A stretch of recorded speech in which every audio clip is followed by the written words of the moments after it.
அழகான காட்டில் ஒரு புத்திசாலி முயலும் ஒரு முட்டாள் நரியும் வாழ்ந்து வந்தன.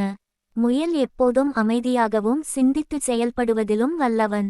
ஆனால் நரி எப்போதும் அவசரமாகவும் பிறரை ஏமாற்றி எளிதாக வெற்றி பெறலாம் என்றும் நினைப்பவன். ஒரு நாள் காட்டில் பெரிய பழவிழா நடந்தது. எல்லா விலங்குகளும் சேர்ந்து பழங்களை சேகரிக்க முடிவு செய்தன. முயல் ஒவ்வொரு மரத்தையும் பார்த்து எங்கே எந்த பழம் நிறைய இருக்கிறது என்று கவனித்து திட்டமிட்டு சேகரித்தான். ஆனால் நரி, நான் வேகமாக ஓடி எல்லாவற்றையும் முதலில் எடுத்துக்கொள்வேன் என்று நினைத்து யோசிக்காமல் ஓடினான்.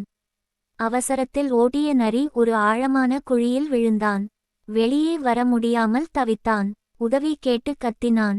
முயல் சத்தம் கேட்டு ஓடி வந்து மரக்கிளைகளைக் கொண்டு ஒரு பாலம் போல செய்து நரியை பாதுகாப்பாக வெளியே எடுத்தான். நரி வெட்கப்பட்டு, நான் உன்னை எப்போதும் குறைத்து மதித்தேன். ஆனால் இன்று உன் புத்திசாலித்தனமே என்னை காப்பாற்றியது என்று சொன்னான்.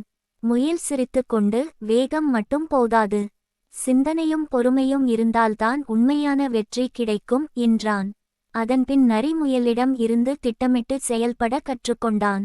இருவரும் சேர்ந்து பழங்களை சேகரித்து எல்லா விலங்குகளுக்கும் பகிர்ந்தனர். காட்டில் மகிழ்ச்சி நிறைந்தது.